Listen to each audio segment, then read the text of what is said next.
మనకు బాగా పరిచయమైన సందర్భం. దీన్ని బేస్ చేసుకొని ఇప్పటి వరకు నేను దాదాపు 5-6 వర్తమానాలు మీ మధ్యలో ఆ పైనే మాట్లాడానేమో అని అనుకుంటున్నా. మన వింటున్న ప్రసంగాలకు లేక వర్తమానాలకు, బోధలకు మనము స్పందించడానికి కారణం మన చెవులు కాదు, మన హృదయం. మనం వింటున్న ప్రసంగాలకు మనం ఇలా స్పందించడానికి అంటే రకరకాలుగా స్పందించడానికి కారణం మన చెవులు కాదు, మన హృదయాలు. మన హృదయాలు ఉన్న స్థితిని బట్టి వ్యక్తులంగా మనం స్పందించే అవకాశం కలుగుతుంది. మన జీవితాలను దేవుని వాక్యం ప్రభావితం చేస్తాయి. దేవుని వాక్యం మనుషుల జీవితాన్ని ప్రభావితం చేస్తుంది. దేవుని వాక్యం మనుషుల జీవితాలను ప్రభావితం చేయాలి అని అంటే అతడు కలిగి ఉండిన సిద్ధపాటును బట్టి ఆధారపడి ఉంటుంది. దేవుని వాక్యం కోసం ఆ వ్యక్తి కలిగి ఉండిన సిద్ధపాటు మీద ఆధారపడి ఉంటుంది. అందుకని ప్రభు ఏం చెప్పాడు అని అంటే దీన్ని వ్యవసాయ భాషలో చెప్పాడు. వ్యవసాయ భాషలో ప్రభు చెప్పింది ఏంటి అని అంటే ఆ నేల గనక మంచిదైతే ఆ నేల యొక్క స్థితిని బట్టి అందులో వేసిన విత్తనం యొక్క ఫలం ఆధారపడి ఉంటుంది అని చెప్పడానికి ప్రయత్నం చేశాడు. ఏ రైతైనా ఏ పొలంలో వేసే విత్తనమైనా ఆ నేలను బట్టి పంటను ఎన్నుకోవటం ఒకటి, ఆ నేలను బట్టి అసలు ఆ విత్తనం ఆ పంటకు అది పనికొస్తుందో పనికిరాదో అని ఆలోచన చేయడం, లేక పనికిరాని నేలను కూడా పనికొచ్చేలాగా చేసే ప్రయత్నాలు చేస్తాడు. చౌడు అంటారు మన ప్రాంతాల్లో. చౌడు నేలలో గడ్డి కూడా మొలవదు. తర్వాత ఇసుక నేలల్లో కొన్ని పంటలు, ఇసుక మట్టి మిక్స్ అయి ఉన్న నేలల్లో కొన్ని రకాల పంటలు పండుతాయి, కానీ చౌడు నేలలో అసలు ఏ పంట పండదు. అలాంటప్పుడు ఆ చౌడంతా తీసేసి ఆ రైతు కొన్ని అడుగుల వరకు ఆ మట్టి తీసి ఆ పొలంలో నుంచి వేరే మట్టి, చెరువు మట్టి లాంటి రేగడి మట్టి అందులో పోయించి దానిని పంటకు అనువుగా మార్చుకోవటానికి ఆయన ఎన్నో ప్రయత్నాలు చేస్తాడు. ఆ తర్వాత ఆ నేలలో విత్తనం వేసి అతడు 100 అంతల ఫలం పొందటానికి ప్రయత్నం చేస్తాడు. వాస్తవంగా మానవ హృదయాలు ఏవి కూడా మంచివి కావు. నేను వచ్చిన మొదటి నుంచి మాట చెబుతున్నా, మంచివాళ్ళు అనేవాళ్ళు ప్రత్యేకంగా ఉండరు. ఎప్పటికప్పుడు సరి అవుతుంటేనే మంచివాళ్ళుగా మార్చబడతాం, దేవునికి అంగీకారమైన వ్యక్తులుగా మార్చబడతామే తప్ప పుట్టుకతోనే మంచివాడు అనేవాడు ఎవడు ఈ భూమి మీద ఉండడు అనే విషయాన్ని కూడా నేను జ్ఞాపకం చేస్తూ వచ్చా. ప్రభువారు ఈ ఉపమానం చెప్పి ఒక వింతైన విషయాన్ని కూడా చెప్పాడు. మార్కు రాసిన సువార్త 4వ అధ్యాయం 13వ వచనంలో మనం చదువుతాం. మార్కు రాసిన సువార్త 4వ అధ్యాయం 13వ వచనం. మరియు ఈ ఉపమానం మీకు తెలియదా? అలాగైతే ఉపమానములన్నీ మీకేలాగు తెలియనను. ఈ ఉపమానం గనక మీకు తెలియకపోతే, ఈ ఉపమానం గనక మీకు అర్థం కాకపోతే మిగిలిన ఉపమానాలు ఏవీ మీకు అర్థం కావు అని చెప్పాడు యేసుక్రీస్తు ప్రభువారు. కనుక యేసుక్రీస్తు ప్రభువు చెప్పిన ఉపమానాలన్నింటికీ పునాది లాంటిది ఏంటి అని అంటే విత్తువాని ఉపమానం అని ఆయనే స్వయంగా చెప్పాడు. ఒకవేళ ఏ ఆత్మీయుడికైనా విత్తువాని ఉపమానం కనుక అర్థం కాకపోతే బైబిల్లో ఉన్న చాలా ఉపమానాలు మనుషులకి అర్థం కానే కావు అని చెప్పాడు. ఈ మాట చెప్పిన ఆయనే మరొక విషయం కూడా చేశాడు. ఆయన చేసింది ఏంటంటే ఆయన చెప్పిన ఉపమానాలకు దేనికి ఇంత వివరణ ఇవ్వలేదు యేసుక్రీస్తు ప్రభువారు. ఆయన చెప్పిన ఉపమానాల్లో ఎక్కువ వివరణ పొందుకున్న ఉపమానం కూడా విత్తువాని ఉపమానమే. ఉపమానం చెప్పాడు, దాని భావం ఇది అని మళ్ళీ శిష్యులకు దాని భావాన్ని కూడా మళ్ళీ తిరిగి చెప్పాడు. అంటే ఆయన ఏం కోరుతున్నాడు? ఈ ఉపమానం యొక్క అంతరార్థం ఆత్మీయులైన వారందరికీ అర్థం కావాలి అని కోరుకుంటున్నాడా? ఆయన అర్థం కాకూడదని కోరుకుంటున్నాడా? అర్థం ఎక్కువ కావాలి అని ఆయన కోరుకున్నాడు. దీని గురించి ఇలా మనం ఆలోచన చేస్తే ఇంకొంత వివరణ మనకు అర్థమవుతుంది. నేను 3 విషయాలు చెప్తా. ఒకటి, మత్తయి సువార్త 13వ అధ్యాయం 37వ వచనంలో ఉన్న సందర్భాన్ని చదువుదాం. 13:37. అందుకు ఆయన ఇట్లనెను, మంచి విత్తనము విత్తువాడు మనుష్య కుమారుడు. చాలు. మంచి విత్తనము విత్తేది ఎవరు? మనిషి కుమారుడు. మనిషి కుమారుడు ఎవరు? ఎవరు? ఏ మనిషి గురించి మాట్లాడుతున్నాడు? యేసుక్రీస్తా లేకపోతే ఇంకెవరైనా మనిషి కుమారుడు అని బైబిల్లో చెప్పిన సందర్భం? మరి అనుమానంగా చూస్తారు ఎందుకు? ఈ విత్తనాన్ని విత్తేది ఎవరు అంటే మనిషి కుమారుడు. రెండవది లూకాసు వార్త 8వ అధ్యాయం. విత్తనం ఏంటో చూద్దాం. 11వ వచనం. విత్తనము దేవుని వాక్యము అన్నాడు. అన్నాడా?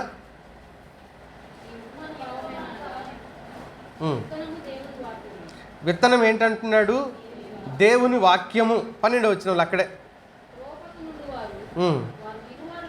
పడిన నేల మానవ హృదయం అని చెప్పాడు. 3 చాలా క్లియర్గా చెప్పాడు. విత్తేది ఎవరు? దేవుడే. విత్తనం ఎవరు? ఏంటి? వాక్యము. విత్తబడిన నేల ఏది? ఏంటండి అయోమయంగా డౌట్గా చూస్తున్నారు ఎందుకు? విత్తబడిన నేల ఏంటి? మనిషి హృదయం. ఇవన్నీ వాక్యమే చెప్పింది. మనం దీనికి కొత్త భాష్యాలు చెప్పనక్కర్లేదు. ఇవన్నీ వాక్యంలో ఉన్న విషయాలే. కనుక ప్రభువు ఏమంటున్నాడు అని అంటే, ఇది గనక మీరు సరిగ్గా అర్థం చేసుకోగలిగితే, అందుకే నేను ఇన్ని రోజులు ఎందుకు చెబుతున్నాను అని అంటే, ఈ విషయాలు మన మైండ్లో స్థిరపడాలి అనే ఉద్దేశం. నేను ఒక విషయాన్ని ఎంచుకుంటే దాన్ని కంటిన్యూగా చెప్పడానికి గల ఉద్దేశం ఏంటి అని అంటే, అదొకటి కాకుండా గురి కలిగి చెప్పడానికి, వినడానికి మనకు ఒక అవకాశం ఉంటుంది. అది ఒకటి కాకపోతే ఒకటే, అదే తలంపు తదేకంగా మనసులోకి జొప్పించే అవకాశం ఉంటుందనే ఉద్దేశంతో ఒక అంశాన్ని తీసుకొని దాన్ని కొనసాగించే ప్రయత్నం చేయటంలో గల ఉద్దేశం అది. సరే, ప్రభువు చెబుతున్న 4 రకాల నేలలు. ఇప్పుడు మీరు చెప్పండి, 4 రకాల నేలలు ఏంటి? 4 అలా కాదు. విత్తనం పడిన నేల ఏంటని చెప్పాను? మనిషి హృదయం. ఇప్పుడు చెప్పండి. ఇప్పుడు ప్రభు చెప్పిన నేలలు ఎన్ని రకాల హృదయాలు? దీనికోసం అంటున్నాను. 4 రకాల హృదయాలు. మనిషి యొక్క అంతరంగపు స్థితి 4 రకాలుగా ఉన్నాయి అని చెప్పడానికి. త్రోవ పక్క ముళ్ళ పొదల్లో దాని గురించి కాదు నేను చెప్పేది. ప్రభు చెప్పేసాడు, మనకు క్లారిటీ వచ్చేసింది కదా. ఒక ముళ్ళ తుప్పలు, త్రోవ పక్కన రాతి నేల, మంచి నేల, వీటి గురించి వాటి గురించి నేను ఇప్పుడు ధ్యానం చేస్తాను. అయితే ప్రభు చెప్పిన సారం ముందే మనం మనసులో పెట్టుకొని విందాము అంటున్నాను. ఈ 4 రకాలు, ముళ్ళ తుప్ప అయినా, ముళ్ళ పొదలైనా, లేకపోతే త్రోవ ప్రక్క అయినా, రాతి నేల అయినా, మంచి నేల అయినా, ఇవన్నీ దేనికి గుర్తుగా ఉన్నాయని చెప్తుంది వాక్యం? మనిషి యొక్క హృదయాలకు గుర్తు అని అన్నాడు. అది మనసులో పెట్టుకొని ఇప్పుడు వాక్య ధ్యానంలోకి వెళదాం. మనం అది మనసులో ఉంచుకోండి. వాక్య వివరణ మనం తెలుసుకునే ప్రయత్నం చేద్దాం. ప్రభు చెబుతున్నాడు, మొదటి నేల గురించి ఇలా అన్నాడు. మొదటి నేల ఏమన్నాడు? ఇప్పుడు మీరు చదవండి. లూకాసు వార్తలో 8వ అధ్యాయంలో, కొన్ని విత్తనములు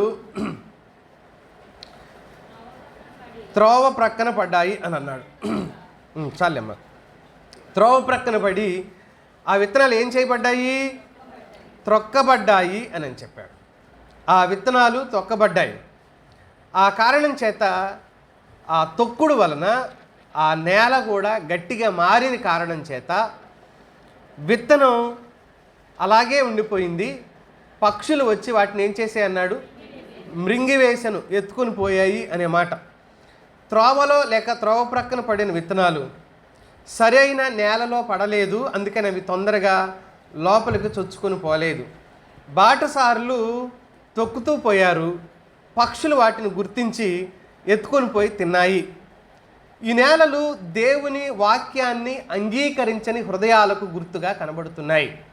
దేవుని వాక్యాన్ని అంగీకరించని వ్యక్తుల హృదయాలకు గుర్తుగా. అంటే ఒక రకంగా వాక్యం అంటే ఇష్టం లేదు, వాక్యం అంటే మనసును కఠినపరుచుకున్నారు.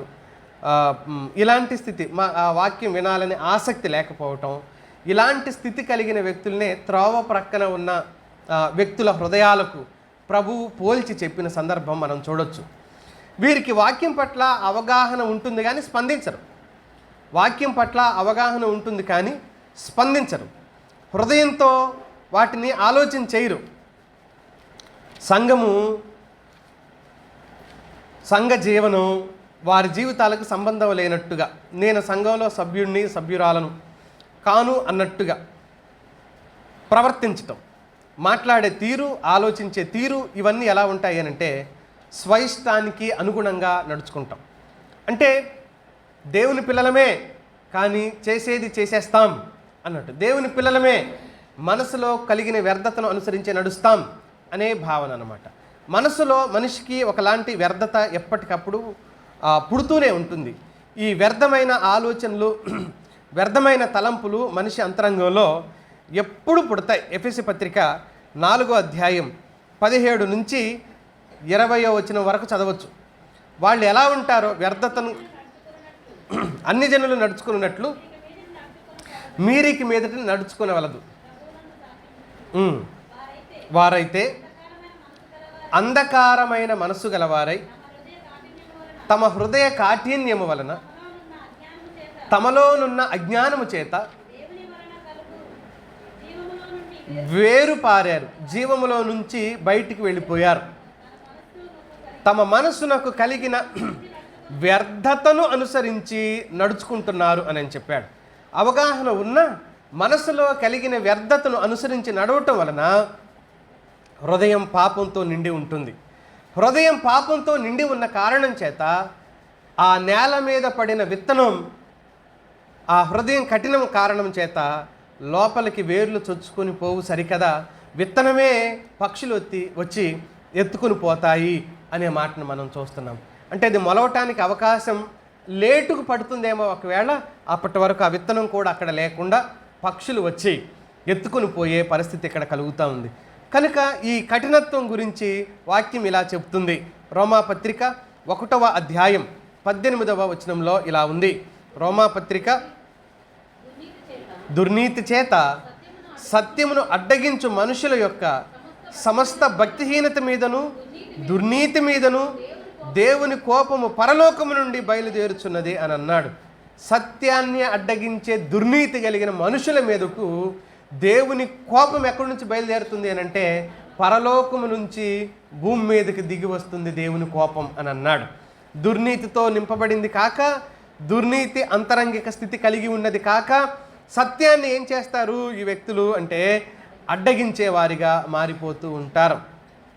ఇదే పాపము భ్రమ కలిగించి మనిషిని దేవునికి దూరం చేసే ఒక కుటిలమైన ప్రయత్నం. ఎప్పుడైతే మన అంతరంగంలోకి పాపం ప్రవేశిస్తుందో, సత్యాన్ని గుర్తించకుండా, నిజాన్ని అర్థం చేసుకోకుండా మోసంతో హృదయాన్ని కఠినం చేస్తుంది అన్నమాట. ఈ మాట మనం చాలాసార్లు చదివాం ఈ ధ్యానాల్లో. హెబ్రీ పత్రిక 3వ అధ్యాయం 13వ వచనంలో ఇలా చెప్పాడు. హెబ్రీ పత్రిక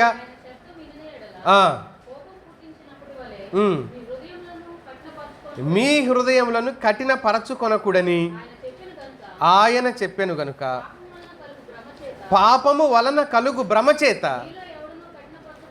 పాపం ఏం చేస్తుంది? మనిషిని భ్రమ కల్పించి హృదయాన్ని ఏం చేస్తుంది? కఠినపరుస్తుంది అని అన్నాడు.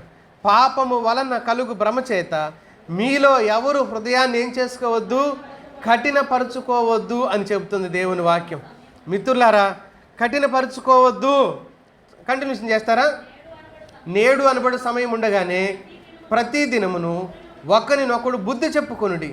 ఏలయనగా మొదటి నుండి మనకున్న దృఢ విశ్వాసం అంతము మట్టుకు గట్టిగా చేపట్టిన ఎడలననే క్రీస్తులో పాలివారమయ్యుందుము అని అన్నారు. కనుక పాపము భ్రమ కలిగించి హృదయాన్ని కఠినం చేస్తుంది.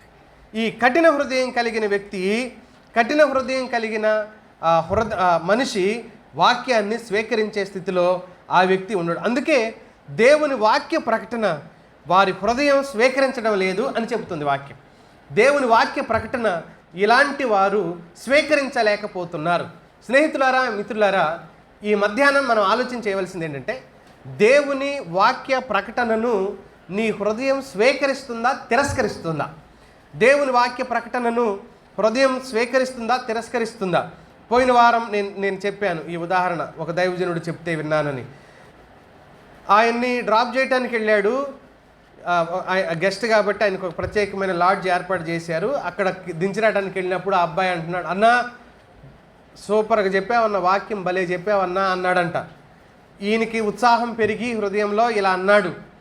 ఏ వాక్యం ఈ తమ్ముడి హృదయానికి తాకిందో అది తెలుసుకోవాలని ఉత్సాహంతో, ఏంటన్నా, ఏంటి తమ్ముడు, ఏం వాక్యం నీతో మాట్లాడింది, ఏది నీకు నచ్చింది అని అంటే ఆయన అన్నాడు, అదేదో తెలియదు కానీ అన్న, భలే చెప్పావన్నా అన్నాడంట.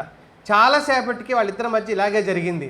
ఆయన అంటున్నాడు, చెప్పు తమ్ముడు, ఏంటది, ఆ ఒక్క మాట చెప్పు, ఆ ఎక్సలెంట్ అన్నది చెప్పు, సూపర్ అన్నది చెప్పు, బాగుందన్నది చెప్పు, భలే చెప్పావన్నది ఏదో చెప్పు అని అంటే చివరికి ఆయన్ని దించి ఇలా అన్నాడు, అన్నా నాకేం గుర్తులేదు కానీ నేను వెళ్తాను, నన్ను వదిలిపెట్టన్నా అని మళ్ళీ ఆయన కారు ఎక్కుతున్నాడంట. నువ్వు మాత్రం భలేగా చెప్పావన్నా అని మళ్ళీ వెళ్ళిపోయాడు. అతడు ఏం విన్నాడు, ఏం స్వీకరించాడు అంటే చాలామంది వినే స్థితి కలిగిన హృదయంతో ఉండరు. గంట సేపు ప్రసంగం చెప్తే ఒక దేవుని సేవకుడు దాంట్లో ఆ పదం బాగోలేదు, ఈ మాట బాగోలేదు, ఆ మాట బాగోలేదు, ఇంకొకటి బాగోలేదు, మరొకటి బాగోలేదు, మరి నీకు బాగుంది ఏంటిది, పోనీ అది విని నువ్వు నేర్చుకున్నది ఏంటి, నువ్వు విని బాగుపడింది ఏంటి అంటే హృదయం కఠినమైపోయిన కారణం చేత ఈ వంకలేనమ్మ డొంక పట్టుకొని తిరిగిందంట. ఈ వంకలు పట్టుకొని మాట్లాడుతూ ఉంటాం.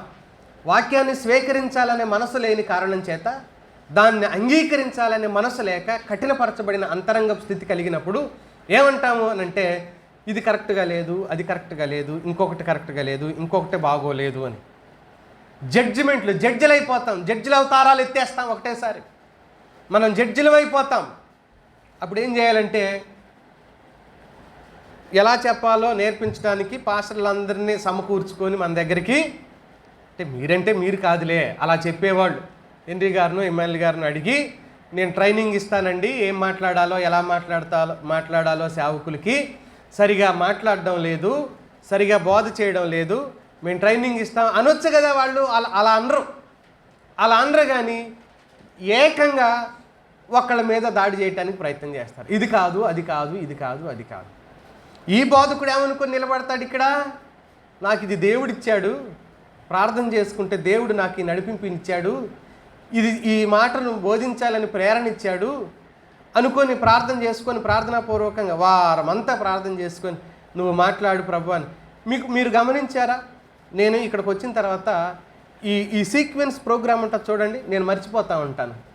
ఈరోజు కూడా సండే స్కూల్ పిల్లల వాక్యాలు మర్చిపోవటం, సాక్ష్యాలు మర్చిపోవటం, నిలబడి పాట పాడడం, ఇవెందుకు మర్చిపోతాం తెలుసా?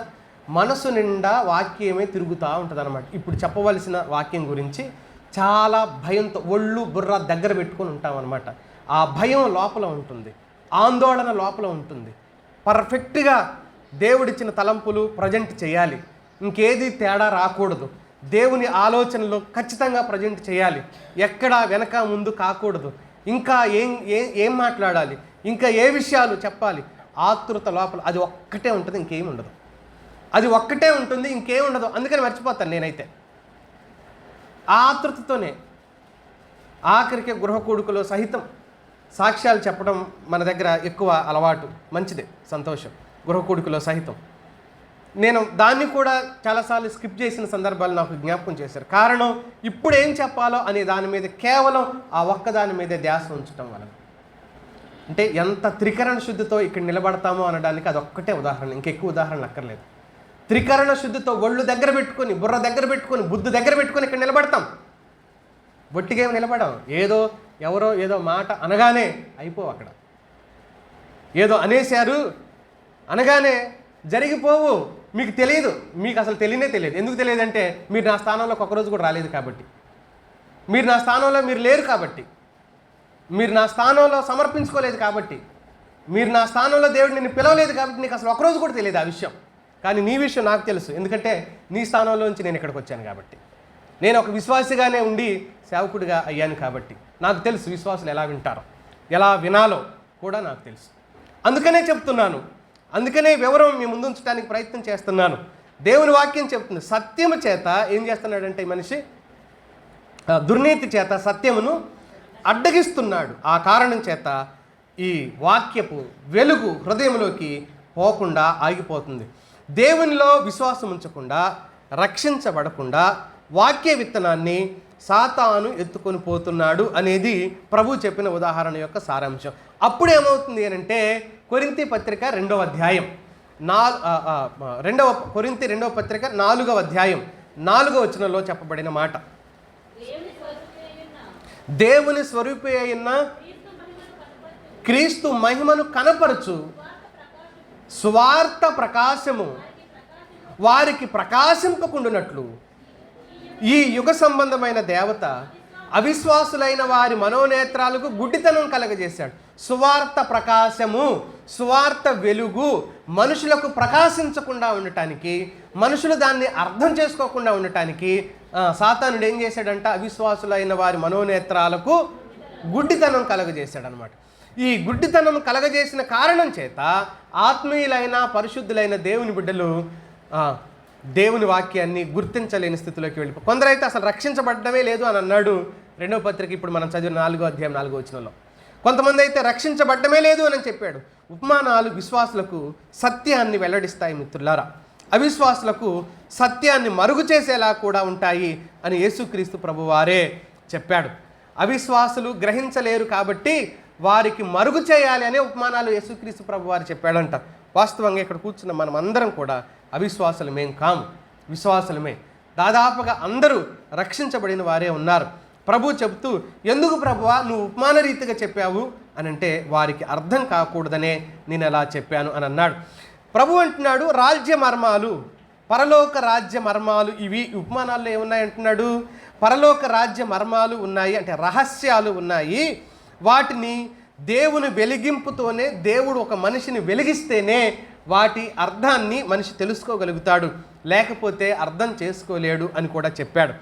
కనుక దేవుని వాక్యం వింటూ, అది మన చెవుల్లో పడుతుండగా వాక్యాన్ని వింటూ మార్చుకోకపోతే హృదయం మృదువుగా మారదు.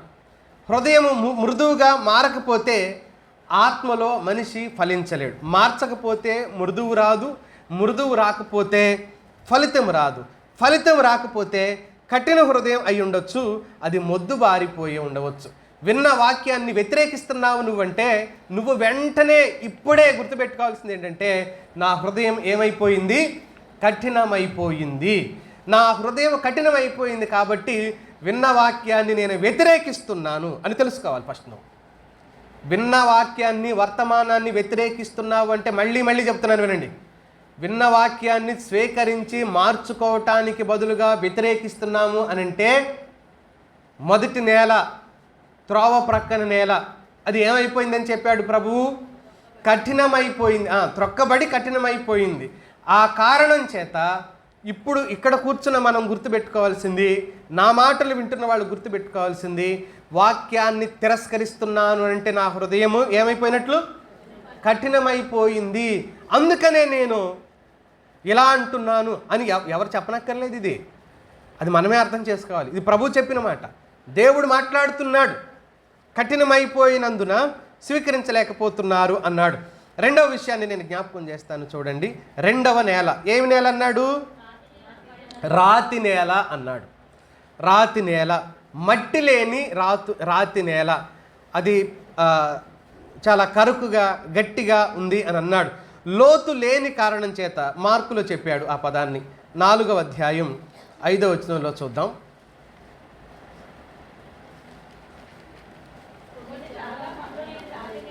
కొన్ని చాలా మన్ను లేని రాతి నేలను పడెను, అక్కడ మన్ను లోతుగా లేనందున అవి వెంటనే మొలిచెను. కానీ ఇతడు ఎవరో చెప్పనా, ఇందాక చెప్పానే ఎగ్జాంపుల్, అన్నా నువ్వు సూపర్గా చెప్పావు అన్నా అన్నాడల్లా, వెంటనే స్పందిస్తారంట వీళ్ళు. అబ్బా ఏం చెప్పావండి అన్నారు.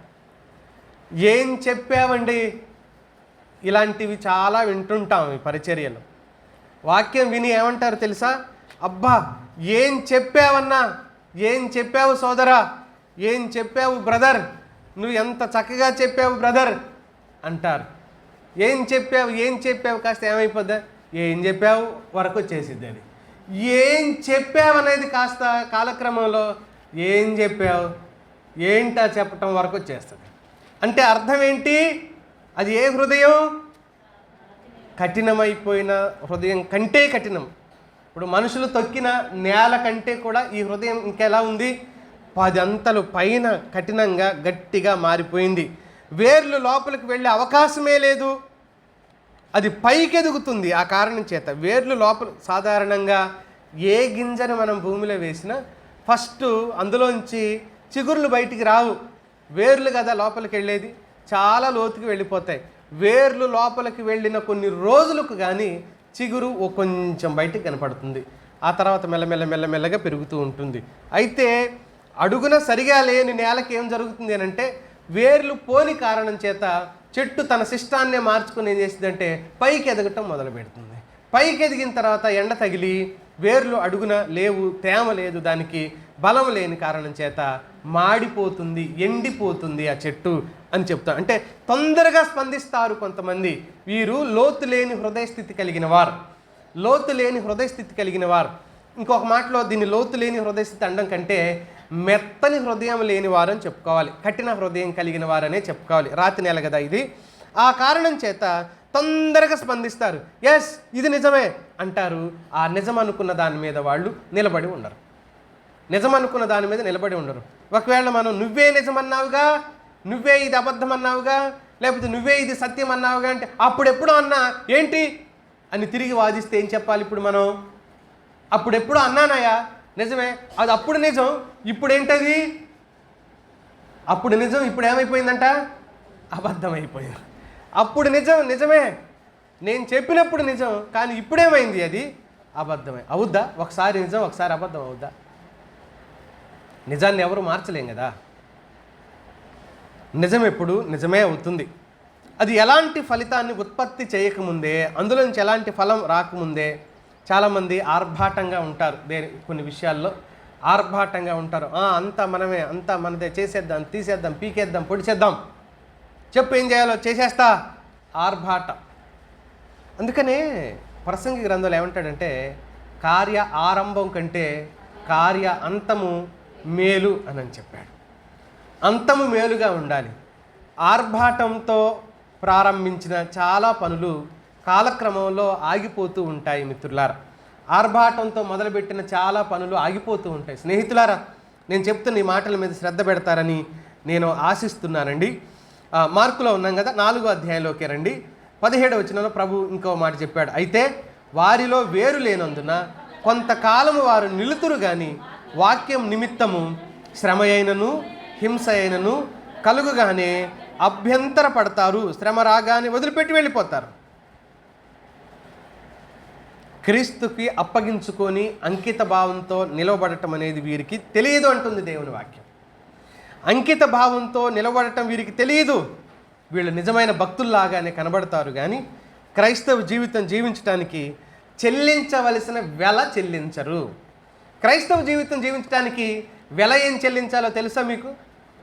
క్రైస్తవ జీవితం జీవించడానికి ఖర్చు కొంత చేయాలి. అదేం ఖర్చో తెలుసా?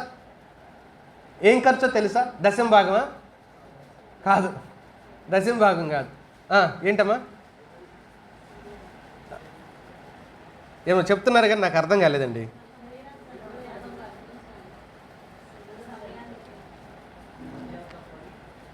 క్రైస్తవ జీవితం మనం చెల్లించవలసిన వెల ఉంది. వెల ఏంటో తెలుసా?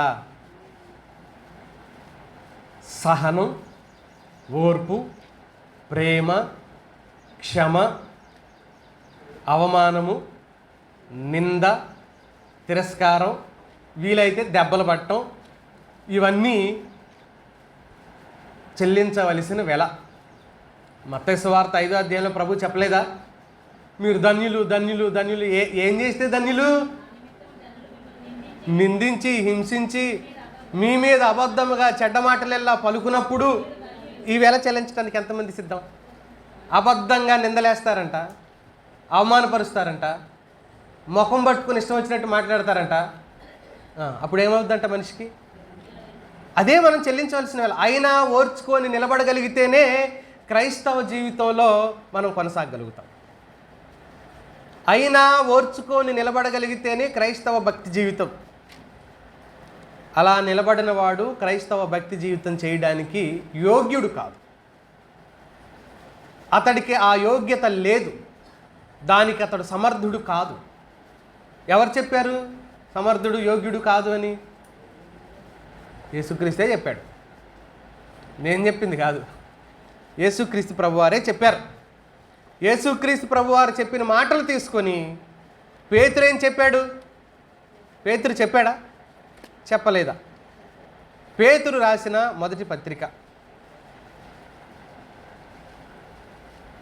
2వ అధ్యాయం 19వ వచనం చదవండి. ఎవడైనను అన్యాయముగా శ్రమ పొందుచు దేవుని గూర్చిన మనస్సాక్షి కలిగి దుఃఖము సహించిన ఎడల అది మంచి అగును అన్నాడు. అది ఏమవుతుంది? హితము, మంచి. సాధారణంగా ఈనాటి బాధకులు ఏమని పిలుస్తున్నారు? సంఘానికి పిలుపు, మీ బాధలన్నీ తీసేస్తామంటున్నారు. అసలు నిజమైన భక్తి ఏంటి? ఆ బాధలతో కలిసిపోవటమే, అవన్నీ కలిగి బ్రతకడమే. సహించిన ఎడల హితం. 20వ వచనంలో, తప్పిదమునకై దెబ్బలు తిన్నప్పుడు మీరు సహించిన ఎడల మీకేం ఘనం? మీరు గనులు ఎలా అవుతారు? తప్పు చేసావు కాబట్టి దెబ్బలు తిన్నావు. తప్పు చేయకుండా దెబ్బలు తినుంటే, మేలు చేసి బాధపడినప్పుడు మీరేంటి? అది దేవునికి హితమగును. అసలు మిమ్మల్ని నేను పిలిచిందే ఎందుకు అన్నాడు దేవుడు. ఎందుకు పిలిచాడు? ఏ తప్పు చేయకుండా దెబ్బలు తినడానికి పిలిచాడంట క్రైస్తవుల్ని. Are you ready? ఎవరేం మాట్లాడలేదు. మీరు సిద్ధమైన? ఏ తప్పు చేయకుండా ఉండి తిట్లు తినటానికి, దెబ్బలు తినటానికి పిలువబడ్డాము అంటున్నాడు. మీరు సిద్ధమేనా మిత్రులారా? అందుకే ఇది వెల అన్నాను, ఖరీదు అన్నాను, ఖర్చు చేయాలి అని అన్నాను. అందుకే అన్నాను ఖచ్చితంగా అంత ఈజీ కాదు. భక్తి జీవితం జీవించడం అంత ఈజీ ఏం కాదు. అది కష్టమే, అది చాలా కష్టం. నిలబడటం అనేది అంత ఈజీ కాదు. నా ప్రియమైన మిత్రులారా, శోధన వచ్చిన వెంటనే, సమస్య వచ్చిన వెంటనే వీరు తమ పాత జీవన శైలికి వెళ్ళిపోతారు, పాత జీవన విధానానికి వెళ్ళిపోతారు. ఎవరు? లోతు లేని హృదయ స్థితి కలిగిన వారు పాత జీవితానికి వెళ్ళిపోతారు, పాత జీవన విధానం, జీవన శైలికి వెళ్ళిపోతారు. ముందు ఏదైతే చేశారో, ఇప్పుడు అపోస్తలులు అందరూ పేతురు నేను చేపలు పట్టడానికి వెళ్ళిపోతానంటే 21వ అధ్యాయం చివరి అధ్యాయంలో యోహాను సువార్తలో మిగతా వాళ్ళు ఏమన్నారు? మేం కూడా వస్తాం అని అంటే అందరూ కలిసి మళ్ళీ పాత జీవితంలోకి వాళ్ళు వెళ్ళిపోయారు. నేను పాత వృత్తి చేసుకోవటం తప్పు అనట్ల. దేవుణ్ణి నమ్మినప్పుడు జీవన విధానం, వృత్తి అనే ముఖ్యమైనది కాదు, కానీ స్వభావంలోకి వెళ్ళిపోవటం, పాత స్వభావాన్ని, అదే స్వభావాన్ని కలిగి నడుచుకోవటం. ఇలాంటి వాళ్ళు అనతి కాలంలోనే పూర్తిగా ప్రభువును కూడా విడిచిపెట్టిపోయే ప్రమాదం ఉంది. వీరు ప్రారంభంలో ఒకవేళ ఏదైనా సందర్భాలను బట్టి వీరు మాట్లాడే మాటలు ఎలా ఉంటాయంటే, వీరి ఉత్సాహం, పరిణితి చెందిన విశ్వాసులు సహితం వీళ్ళ యొక్క ఆరాటం, వీళ్ళ ఉత్సాహం ఎలా ఉంటుందంటే, పరిణితి చెందిన ఓ మంచి విశ్వాసులు సహితం ఆశ్చర్యపడేలాగా, అసూయపడేలాగా ఉంటాయన్నమాట వీళ్ళ మాటలు. ఎలా? నిన్నగాక మొన్న వచ్చింది సోదరి, నిన్నగాక మొన్న వచ్చాడు ఈ సహోదరుడు, నాకంటే వెనక రక్షించబడ్డాడు, నాకంటే వెనక రక్షించబడింది, ఆహా ప్రభు కోసం ఎంత త్యాగంగా ఉన్నాడు అనే ఆశ్చర్యపోయేలాగా ప్రవర్తిస్తారు వీళ్ళు.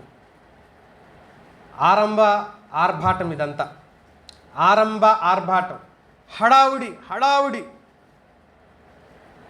అప్పటి వరకు అనుభవం కలిగిన, పరిణతి చెందిన ఆత్మీయులు సిగ్గుపడుతుంటారు వీళ్ళని చూసి. అరే చాలా చిన్నది, చాలా చిన్నోడు, లేకపోతే నాకంటే వెనకొచ్చారు, నాకంటే వెనకొచ్చింది సోదరుడు. ఇంత ఉత్సాహం, ప్రోత్సాహం ఏంటి వీళ్ళకి? వీరి స్పందన పూర్తిగా తాత్కాలికంగా ఉద్రేకపూరితమైన స్పందనలు. ఇవన్నీ తాత్కాలికమైనవి, ఉద్రేకపూరితమైన స్పందనలే. ఇవి నిజమైన స్పందనలు కావు, చిరస్థాయిగా చివరి వరకు కొనసాగే స్పందనలు కావు. అనుకూలంగా ఉన్నంత కాలం కొనసాగుతుంది ఆ స్పందన. కొంచెం తేడా వస్తే అది తారుమారుగా మారిపోతుంది. ఇది లోతు లేని రాతి లాంటి హృదయ స్థితి కలిగిన వ్యక్తులు. వీళ్ళ గురించి యోహాను ఇలా అన్నాడు. యోహాను మొదటి పత్రిక 2వ అధ్యాయం 19వ వచనంలో చెప్పాడు దైవజనుడు.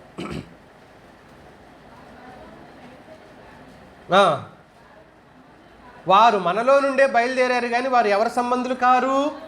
మన సంబంధులు కారు. వీళ్ళు మన సంబంధులైతే మనతో కూడా నిలిచి ఉంటారు. మనతో కూడా నిలిచిలేరు అని అంటే వీళ్ళు మన సంబంధులు కారు.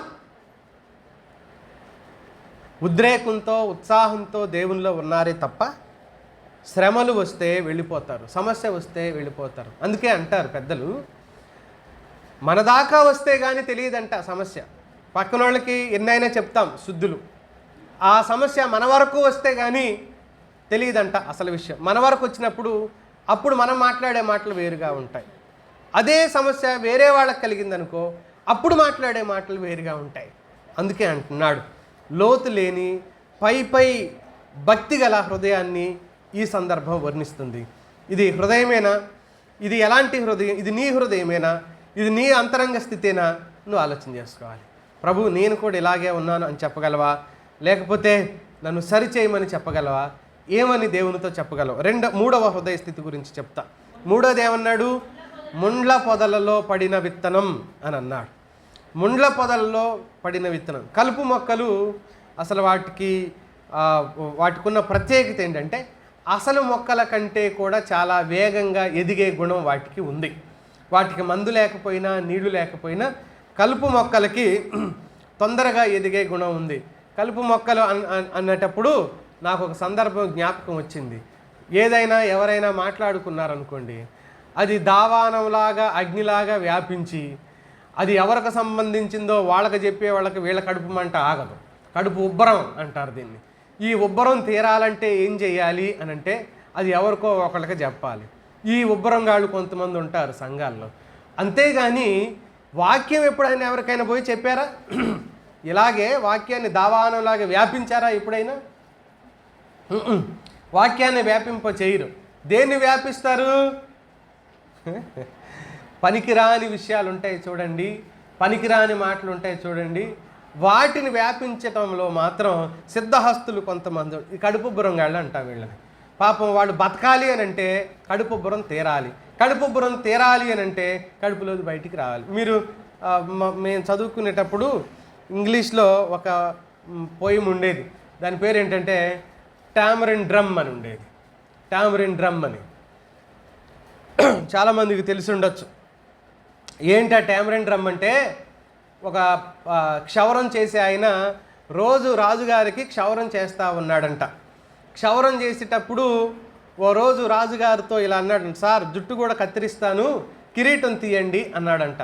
రాజుగారు నేను తీయను అన్నాడు. నేను తీయను అన్నాడు రాజుగారు.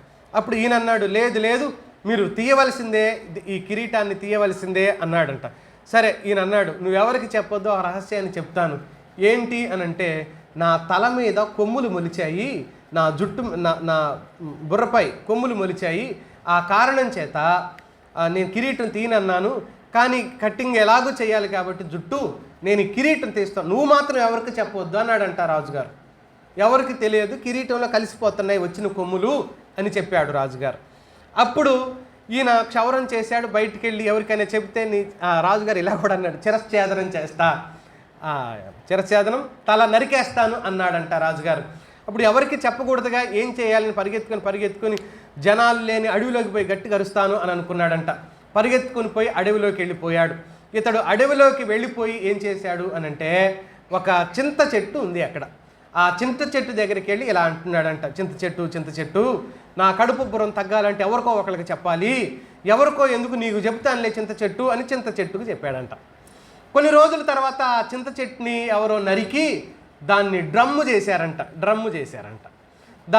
దాన్ని లోపల తొలిచి ఆ చింత చెట్టు కొమ్మతో దాన్ని డ్రమ్ము చేశారనమాట. ఆ డ్రమ్ము చేసిన వాడు చక్కగా తయారు చేసి ఒక్కసారి టెస్ట్ చేద్దామని కొట్టి చూశాడంట. కొట్టి చూస్తే ఆ డ్రమ్ ఏమని మోగుతుంది? రాజుగారికి కొమ్ములు వచ్చినాయి, మన దేశంలో మన అధికారికి కొమ్ములు వచ్చినాయి అంటుందంట. కొట్టినప్పుడల్లా అదే సౌండ్ అంట. ఇప్పుడు నోటితో చెప్పే పని లేదు, డ్రమ్ముతో చెప్పడం. అంటే ఇదేం చేస్తుంది అని అంటే, మనుషుల వ్యక్తిత్వాలను హననం చేస్తుంది, మనుషుల విలువలను తక్కువ చేస్తుంది. అగౌరవపరుస్తుంది, అది తాత్కాలికమే. కానీ నిజమేంటో చెప్పిన నిజం ఒకరోజు బయటకు వస్తుంది. ఎవరైతే దీనికి ఆద్యులో వాళ్ళు తలదించుకునే అవకాశం కలుగుతుంది. వారు సిగ్గుపడే తలదించుకోవాల్సిన పరిస్థితి వస్తుంది. దీన్నే అన్నాడు. ఏమన్నాడు? కలుపు మొక్కల లాంటి హృదయ స్థితి అని చెప్పాడు. కనుక ముండ్ల పొదలని కూడా అని అన్నాడు. ఈ కలుపు మొక్కల ఆకులు పెద్దగా పెరిగి సూర్యరశ్మి లోపల వేయబడిన విత్తనానికి తగలకుండా ఆ విత్తనం ఆ వేడికి తడికి మొలకెత్తకుండా చేసే ప్రమాదం కలుగుతుంది. దీని గురించి ప్రభువు మాట్లాడుతూ మార్కు సువార్త 4వ అధ్యాయంలో 7వ వచనంలో ఇలా అన్నాడు. కొన్ని ముండ్ల పొదలలో పడెను, ముండ్ల పొదలు ఎదిగి వాటిని అణచివేసిన గనుక అది ఫలింపలేదు అని చెప్పాడు. ముండ్ల పొదలు పెరిగి దానిని అణిచివేసెను. వివరంలో ప్రభు మత్తయిలో చెప్పాడు చూడండి, 13:22లో చెప్పాడు. వివరంలో చెప్పాడు, ముండ్ల పొదలలో విత్తబడినవాడు వాక్యం వినువాడే గాని ఐహిక విచారములను ధనమోసమును ఆ వాక్యమును అణిచివేయును గనుక వాడు నిష్ఫలుడవును. మిత్రులారా, వినట్లేదు అండం లేదు ఇక్కడ. వినువాడే కానీ ఐహిక విచారములు ధనమోసంలో పడిపోతుంటాడు. చింతలు, చిరాకులు, కుటుంబ నేపథ్యాలు ఇవన్నీ ఏం చేస్తాయంటే ఆ వ్యక్తుల్ని బాధ పెడతాయి. ఆ వ్యక్తి దేవుడి నుంచి దూరం అయిపోయే ప్రమాదం అతనికి కలుగుతుంది. లోక విషయాలతో హృదయం నిండిపోయినప్పుడు అవి చింతలుగా, ఐహిక విచారాలుగా ఫలించడానికి సువార్తకు స్థానం లేనట్టుగా మార్చేస్తాయి. సువార్త నెమ్మదిగా ఆ వ్యక్తి అంతరంగంలో మరణిస్తుంది. అది పని చేయకుండా, ఫలించకుండా మారిపోతుంది. దీనికి 3 వివరాలు చెప్తుంది దేవుని వాక్యం. 1, చింతలు, బాధలు, ఒత్తిళ్ళు, ఆర్థికపరమైన, ఆరోగ్యపరమైన విషయాలు. అనారోగ్యంతో కూడా దేవునికి దూరం కావచ్చు, ఆర్థికపరమైన ఒత్తిళ్లతో కూడా మనిషి దేవునికి దూరం కావచ్చు, తర్వాత కుటుంబపరమైన నేపథ్యాలతో కూడా, కొన్ని ఒత్తిళ్లతో కూడా మనిషి దేవునికి లేక వాక్యం ఫలించకపోవటానికి కారణం అవ్వచ్చు. చింత, సిరి సంపదలు, కోరికలు ఇక్కడ ఈ ప్రత్యేకంగా చెప్తూ వచ్చాడు. రెండవది ఏంటి అంటే, సిరి సంపదలు అనే పదం వాడుతూ దేవుని నుంచి దృష్టి మళ్లించేవిగా ఉంటాయని కూడా చెప్పాడు. అదేంటంటే సుఖం కోసం ఎదురు చూడడం, సుఖం కోసం కనిపెట్టడం, సుఖంగా బ్రతకాలి, సౌకర్యవంతమైన జీవన విధానాన్ని ఎంచుకోవాలనే దగ్గర కష్టపడే మనసు లేక, శ్రమపడే మనసు లేక, చిన్న మాటకు కూడా సహించుకోలేని వ్యక్తులంగా, వాస్తవానికి సహించిన ఎడల ధన్యులు అని అంటాడు. సహించే వారిగా ఉండని కారణం చేత దేవుని ఎదుట ఈ వ్యక్తులు అజ్ఞానులుగా, అవివేకులుగా మిగిలిపోతారు. ఆ ఐహిక విచారాలు, ఆ చింతలు ముళ్ళ పొదలు లాంటివి అయి ఉండి ఆ చెట్టును ఏం చేస్తాయి? ఎదగకుండా అణిచివేస్తాయి. ఉన్నట్టుగానే ఉంటుంది కానీ ఆ చెట్టు ఎలాంటి ఫలమీదు. కొన్ని రోజులకి ఎండ, సూర్యరశ్మి తగలక ఆ చెట్టు ఆ అడుగున ఉండి ఆ కలుపు మొక్కలు ఎక్కువగా పెరిగి అసలు విత్తనం, మొలకెత్తిన విత్తనం అడుగున ఉండి అది కొంతకాలానికి చచ్చిపోతుంది, చనిపోయే అవకాశం ఉంటుంది. మూడోది ఏంటంటే శరీరాన్ని తృప్తిపరచుకునే కోరికలు. శరీరాన్ని తృప్తిపరచుకునే కోరికలు కలిగిన వారు దేవుని వాక్యాన్ని కూడా స్వీకరించరు. ఆ కోరికలు ఏం చేస్తాయనంటే వాక్యాన్ని అణిచివేస్తాయి. ఆ కోరికలు వాక్యాన్ని పూర్తిగా అణిచివేస్తాయి. అందుకని యేసుక్రీస్తు ప్రభువారు మత్తయి సువార్త 6వ అధ్యాయం 24-25 వచనాలు ఏం చెప్పాడంటే, ఏ మనుషుడు కూడా 2 యజమానులకు దాసుడుగా ఉండలేడు. ఇటు సిరి సంపదలు, లోకము, లేకపోతే చింతలు ఇవన్నీ పెట్టుకొని మరొక వైపు ప్రభువుకి, అంటే ఇవి లేవా మరి ఉండవా అని అంటే ఉన్నా సరే ప్రాధాన్యత ప్రభువుకి ఇవ్వగలిగితే ఆయనే నిన్ను నడిపించగలుగుతాడు. ఆయన నిన్ను విడిచిపెట్టేవాడు కాదు. ఆయన నీ దేవుడు, నీ కోసం ప్రాణం పెట్టినవాడు. ఇది బాగా గుర్తుపెట్టుకోవాలి. ఆయన నీ కోసం తనను తాను ఏమీ లేకుండా సర్వస్వాన్ని త్యాగం చేసినవాడు. మనంతటా మనం యోగ్యులం ఎప్పుడూ కాము మిత్రులారా. మనంతటా మనం పర్ఫెక్ట్గా ఎప్పుడు ఉండం. అయితే ఆయనే మనలను చేయబట్టుకొని నడిపించే మంచి దేవుడు. ఇశ్రాయేలుతో ఏమన్నాడు? ఆయన మిమ్మల్ని చేయబట్టుకొని నడిపించాడు అని, ఆయన ఎత్తుకొనుచు మోసుకొనుచు వచ్చాడని, ఒక తండ్రి తన కుమారుణ్ణి ఎత్తుకొని వచ్చినట్లుగా మిమ్మల్ని ఎత్తుకొని వచ్చాడు అని, ఈ స్థలం చేరు వరకు ఆయన మీతోనే ఉన్నాడు అని, ఇలాంటి పదాలు వాడినప్పుడు మనకు మాత్రం ప్రాణమే అర్పించిన దేవుడు మధ్యలో ఎందుకు వదిలిపెడతాడు మనల్ని? మనల్ని కూడా చేరవలసిన స్థానం, చేరవలసిన గమ్యం చేరటానికి ఆయన నడిపిస్తాడు. 4వ నేల కలిగిన హృదయం గురించి మాట్లాడదాం. చివరి మాట ఇది మంచి నేల అనే మాటను మనం చూస్తున్నాం. మంచి నేల లోకాలో చాలా చక్కగా ఉంది. ఇది లోకాలోనే 8:15లోన చూడండి ఆ మాటను. మంచి నేల నుండి విత్తనము పోలిన వారెవరనగా యోగ్యమైన మంచి మనస్సుతో వాక్యము విని దానిని అవలంబించి ఓపికతో ఫలించువారు అని అన్నాడు. విత్తనం మొలకెత్తడానికి మంచి నేల, పరిపూర్ణ వాతావరణాన్ని సమకూర్చే ఆ నేల ఫలిస్తుంది అని చెప్పాడు. ఈ నేల మెత్తగా ఉండి నెమ్మదిగా ఉండి కలుపు పెరగకుండా, ముళ్ళు పెరగకుండా, రాళ్ళు లేకుండా ఈ నేలలో పడిన ప్రతి విత్తనం 100 రెట్లు, దాన్నే 100 అంతలు అన్నాడు, 100 అంతలుగా అది ఫలిస్తుంది అని చెప్పాడు. దేవుని వాక్యం విని గ్రహించి అంగీకరించే మంచి హృదయం గురించి చెప్తుంది ఈ మంచి నేల. విని అంగీకరించేదేమో మంచి నేల అవుతుంది, విని తిరస్కరించేదేమో పై 3 రకాలైన నేలలు.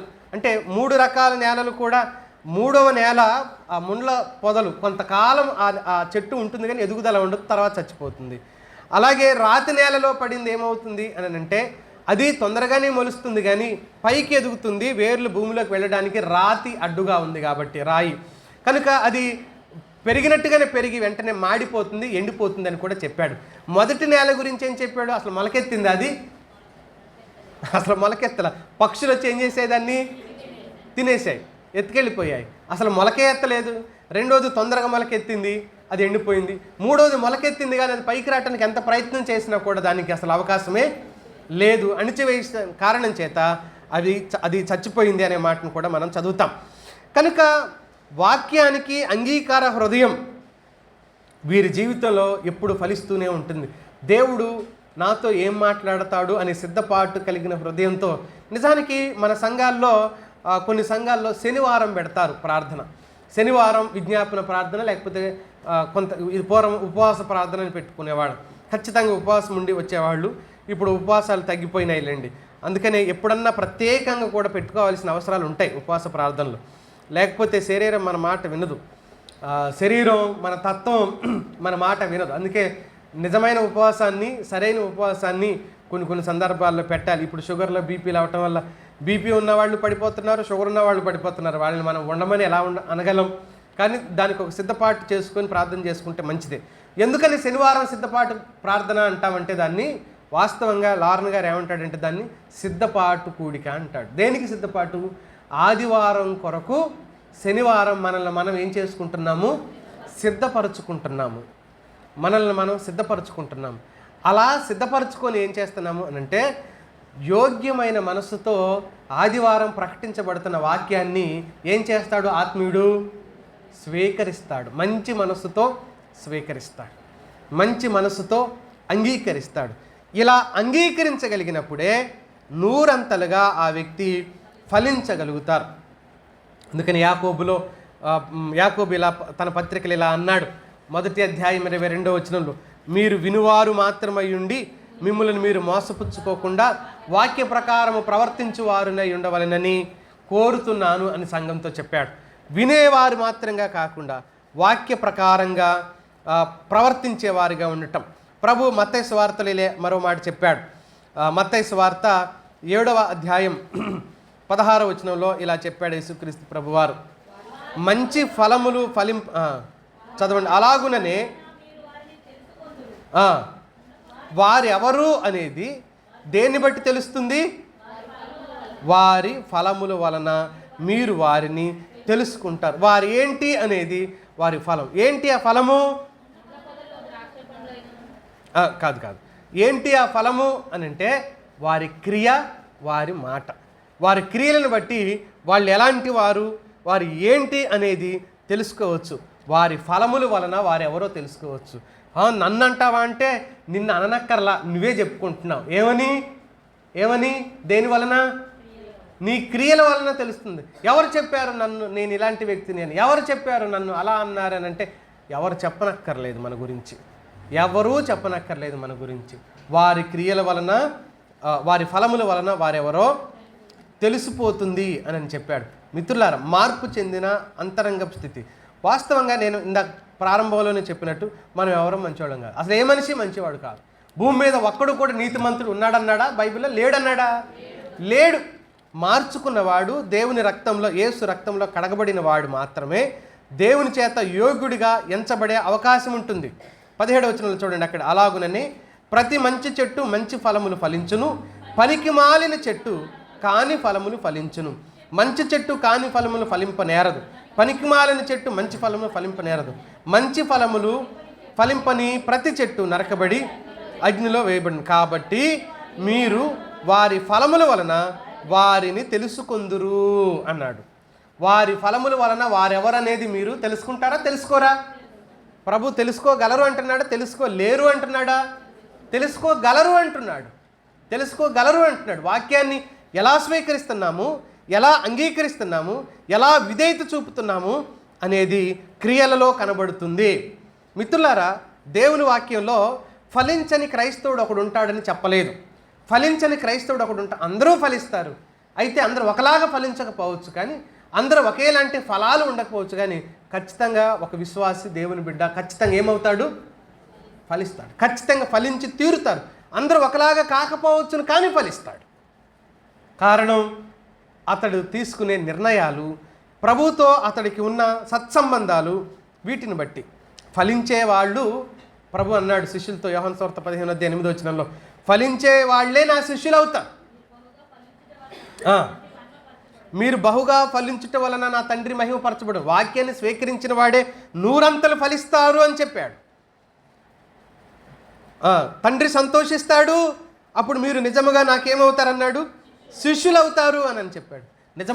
నిజంగా ఆయన వెంబడించేవాడు ఫలించేవాడిగా ఉంటాడు అని చెప్తుంది. ఫలాన్ని కలిగించే మృదువైన వాక్యాన్ని స్వీకరించే హృదయం కలిగి ఉండాలి. వాక్యాన్ని స్వీకరించేటప్పుడు మృదువైన హృదయంతో స్వీకరించటం, మృదువైన మెత్తని హృదయంతో అవును ప్రభువా నన్ను మార్చమని అడగటం, అవును ప్రభువా నీతో అంటుకట్టు నన్ను అని అడగటం. నీ వాక్యం నాలో ఫలించి అది నూరంతలుగా వ్యాపించాలి. అందుకనే యేసుక్రీస్తు ప్రభు అన్నాడు, చాలా గట్టిగా చెప్పాడు. ఈ ఉపమానం చెప్పిన తర్వాత చాలా గట్టిగా చెప్పాడు. లూకా సువార్తలోకి రండి, 8వ అధ్యాయం చూడండి. మీరందరూ వీలైతే చూసుకోండి. 18వ వచనంలో ప్రభువే స్వయంగా చెప్పిన సందర్భం ఇది. ఏమా? కలిగిన వానికి ఇయ్యబడును, లేని వాని యొద్ద నుండి తనకు కలదని అనుకునేది కూడా తీసివేయబడును గనుక మీరు ఎలా వింటున్నారో చూసుకోండి. తిరస్కార ధోరణితో వింటున్నారా, అంగీకార ధోరణితో వింటున్నారా? తిరస్కార ధోరణితో వింటున్నారా, అంగీకార ధోరణితో? ఒక సేవకుడు చెప్పి పాపం దుఃఖపడ్డాడు. ఏమని? అన్న ఒకడు వస్తాడన్నా, ఒక డైరీ తీసుకుంటాడన్నా, మొదటి లైన్లో కింద కూర్చుంటాడు యూత్తో పాటు అన్న. ఆయన యూత్ కంటే కొంచెం పెద్ద వయసు, మొదటి లైన్లో కూర్చుంటాడన్నా, ఇటు ఫస్ట్ అతడే కూర్చుంటాడన్నా, కూర్చొని ఒకటే రాత రాస్తాడన్నా. మంచిదే కదా, రాసుకునే వాళ్ళు ఉంటే సంతోషం కదా, తర్వాత తరాలకు ఉపయోగపడతాయి కదా అని నేనంటే, అన్నవాడు వాక్యం రాయడన్నా, నేను ఏది మాట్లాడుతున్నా దాంట్లో వ్యతిరేకంగా రాస్తాడన్నా. ఇది ఇలా ఉండకూడదు, ఇది ఇలా అనకూడదు, ఈ పదం అలా అనకూడదు. వాడు నన్ను అడిగేటప్పుడు నేను కూడా చెప్పలేకపోతున్నా, అది నేను మాట్లాడానో లేదో నాకే తెలియదు అనుకుంటానన్నా. ప్రతిదీ ఇవే మాట్లాడతాడు. 20 రోజులకు నెలకు తర్వాత గొడవ పెట్టడానికి నోట్స్ తీసుకొని వస్తాడంట. ఆ నోట్స్ పేరేంటి? ఆ గొడవ నోట్స్ అంటది. ఆ గొడవ నోట్స్ తీసుకొస్తాడన్న. ఆ గొడవ నోట్స్ తీసుకొని పేజీలు తిప్పుతుంటాడు, డేట్లతో సహా తిప్పుతూ ఉంటాడన్న. వాడు అందుకే వస్తాడన్న, పెంట చేసేస్తాడన్న. సంఘాన్ని ఏం చేస్తాడు? పెంట చేస్తాడన్న. చాలా దుఃఖపడి ఏడ్చాడు. చాలా అనుభవం కలిగిన సేవకుడు ఆయన, చాలా పెద్దోడు, నాకంటే 10-12-15 సంవత్సరాలు పెద్దవాడు. ఆయన ఏడ్చాడు. చాలా తెలివైనవాడు, మంచి బోధకుడు, ఆత్మీయుడు, చాలా త్యాగాలు చేసి సేవలో ఉన్నాడు, చాలా కోల్పోయి నష్టపోయి సేవలో ఉన్నాడు. ఆయన ఏడ్చాడు.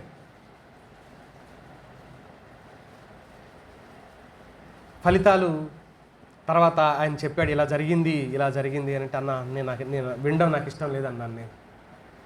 వినటం నాకు ఇష్టం లేదు, జరిగిన ఫలితాలు నేను వినదలుచుకోలేదు అని అన్నాను.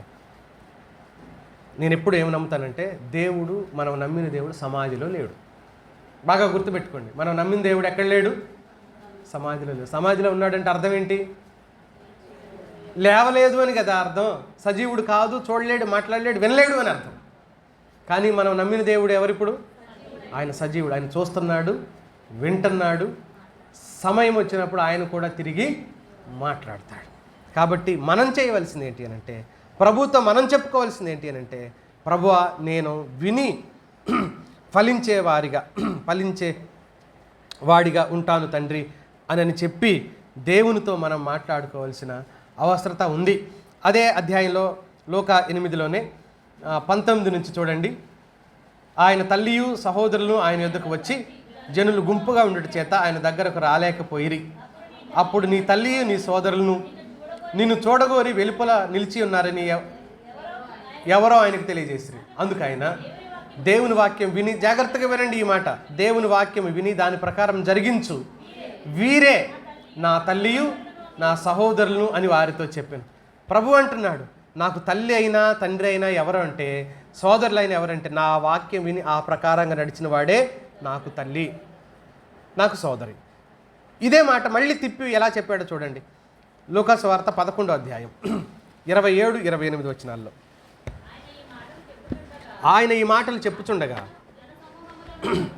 జనసమూహంలోనున్న ఒక స్త్రీ ఆయనను చూచి, నిన్ను మోసిన గర్భమును నీవు కుడిచిన స్తనములను ధన్యములని కేకవేసి చెప్పగా ఆయన, అవును గాని దేవుని వాక్యము విని దానిని గైకొని వారు మరీ ధన్యులు, కొద్దిగా ధన్యులు కాదు, దేవుని వాక్యం విని ఆ ప్రకారంగా జీవించిన వాళ్ళు మరీ ధన్యులు. అక్కడ మరియ ఉంది, మరియ నిజానికి ధన్యురాలు. ఇది మొదలుకొని అన్ని తరముల వారు నన్ను ఏమంటారు అన్నది మరియ, ధన్యురు, అన్ని తరాల వారు ధన్యురాలు అంటారు అని ఆమె సంతోషపడుతుంటే ప్రభు ఏమంటున్నాడు, మరియ కంటే మీరు ధన్యులు కావచ్చు. ఎలా? వాక్యం విని ఆ ప్రకారంగా నడుచుకుంటే మీరు మరియకున్న ధన్యత కంటే ఎక్కువైన ధన్యత ఆత్మీయులైన దేవుని పిల్లలైన మీరు పొందుకుంటారు అన్నాడు యేసుక్రీస్తు ప్రభు. ఆ ధన్యతను మనం కాళ్ళ తన్నేసుకుందామా, వాక్యం విని విధేయత చూపుదామా, నిర్ణయం మనదే. తలలు వంచుకుందాం, ప్రార్థన చేసుకుందాం. తలలు వంచి ప్రార్థన చేసుకుందాం, దేవుని సన్నిధిని కోరుకుందాం. అందరం తలలు వంచి ఒక్క మాట దేవునితో చెబుదామా.